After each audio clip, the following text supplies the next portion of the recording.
Hello friends of WildRift and welcome back to another RiftGuides WildRift video. And for today we are going to take the first look at WildRift patch 3.5a. So let's start with champion buffs.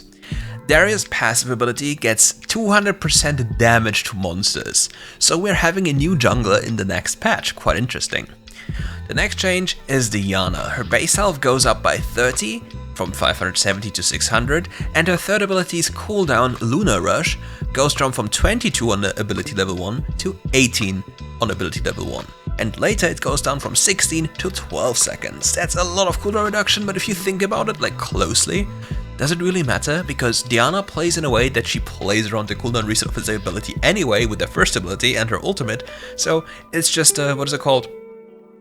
If you make a misplay, you're less punished for that kind of misplay, which is a nerf for people who are not piloting a champion properly, or if you're in a fight and you need another consecutive play after committing your entire combo and you're not allowed to stack Moonlight.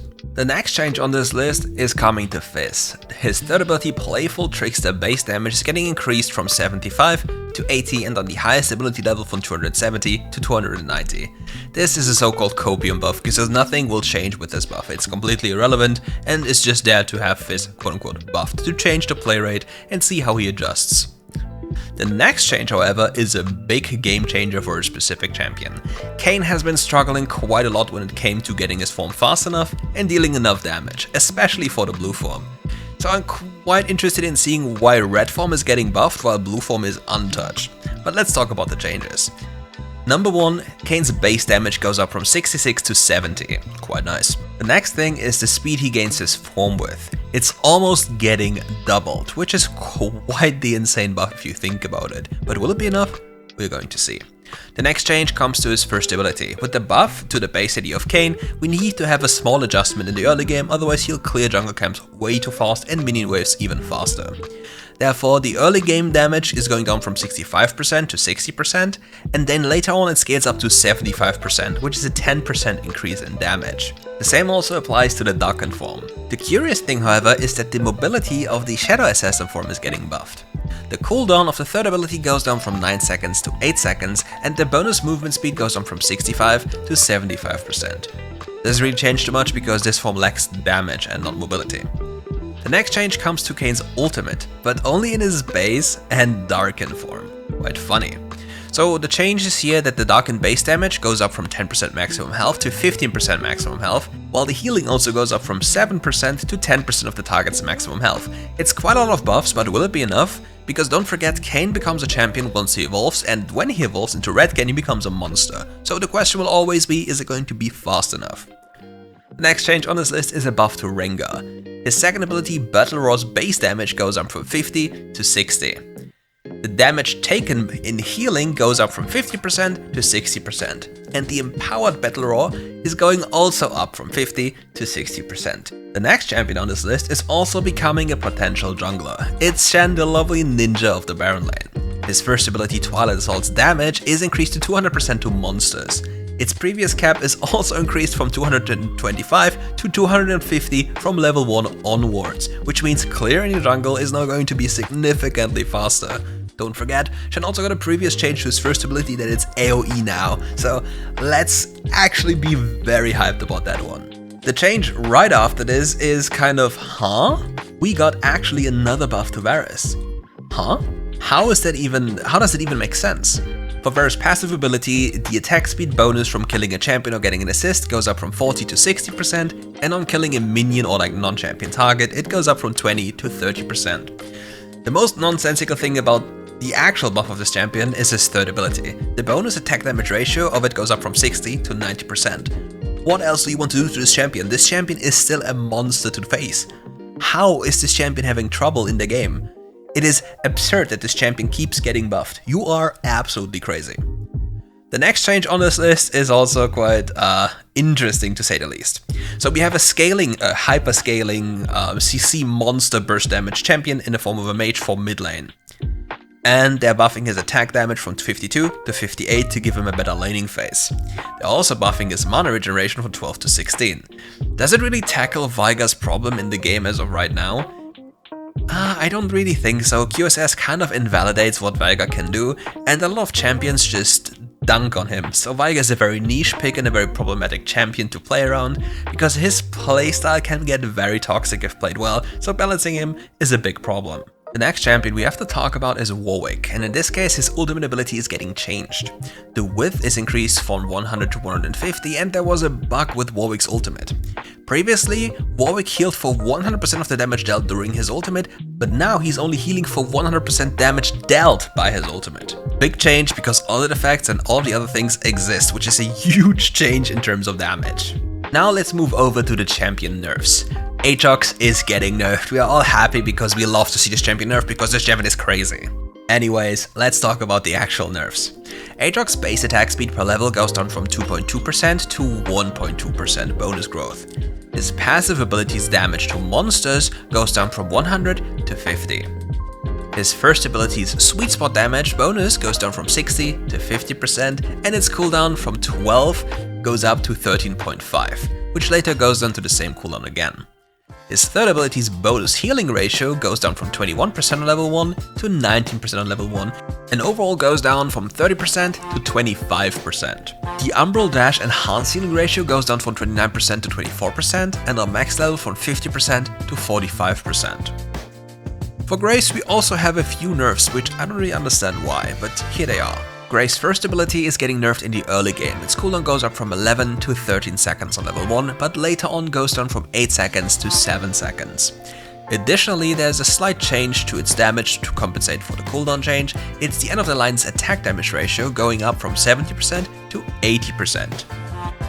However, there's a change to monsters because the bonus monster mod goes down from 120% to 90%. To compensate for the cooldown changes and the monster mod changes, they're buffing his ultimate in return. Collateral damage gets 25 bonus damage on top. If we are brutally honest about those changes, it looks like a Grace clearing nerf and overall damage buff to Grace, because he will deal more damage in the quick rotation than he did before.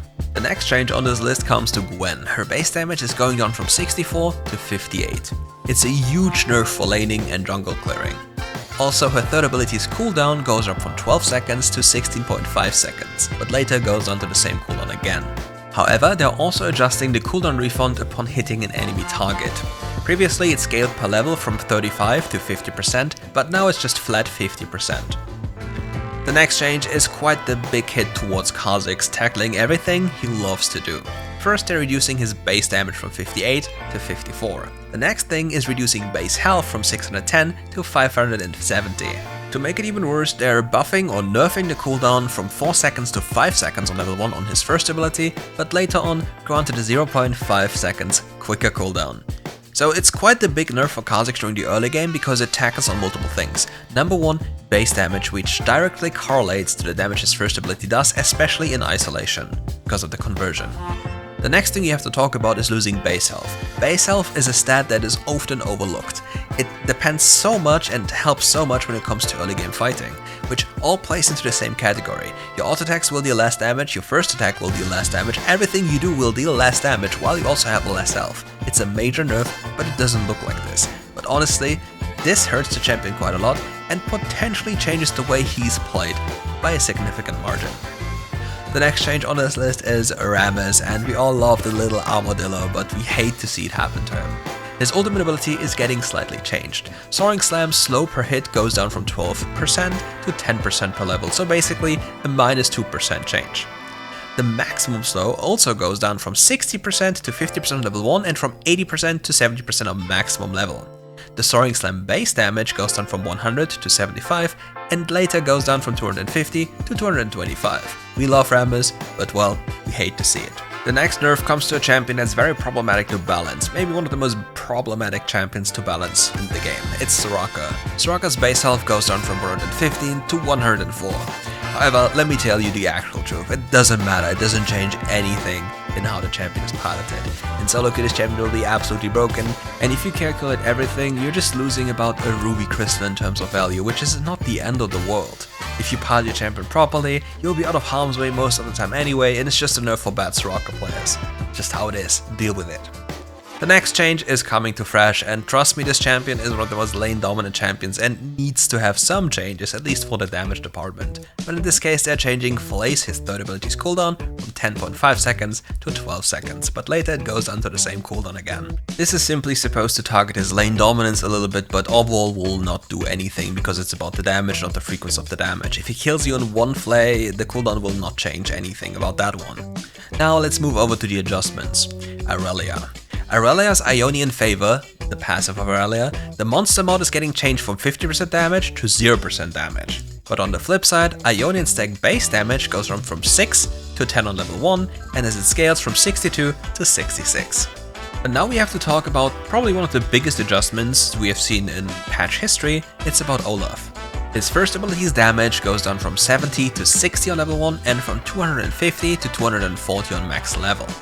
However, his Undertow now inflicts a 20% armor reduction on enemies for 4 seconds if they're a champion. That is a crazy change and will buff the teammates' damage quite a lot and Olaf's damage by quite a lot. Nonetheless, when it comes to jungle clearing, his third ability, Reckless Swing, now only deals 50% to monsters. If you consider that it's an AoE ability that does true damage, it's a major nerf towards jungle clear speed. But if you talk about fighting capabilities in teamfights, getting 20% armor pen for free for your AD carry or anything, or just for yourself, is a major step up in terms of damage. For the last adjustment, or rather change or nerf, we have to talk about Navori Quickblade. So let's talk about the item for a second. This item is one of the most broken items in the game if you rely on your cooldowns, and you are a crit based AD carry or champion that loves to have crit. The only way to make this item even more broken would be to change the item's build path. Changing from a Caulfield's Hammer to a BF Sword would make this item absolutely bonkers. However, they're nerfing it slightly because it's just too good for its price tag.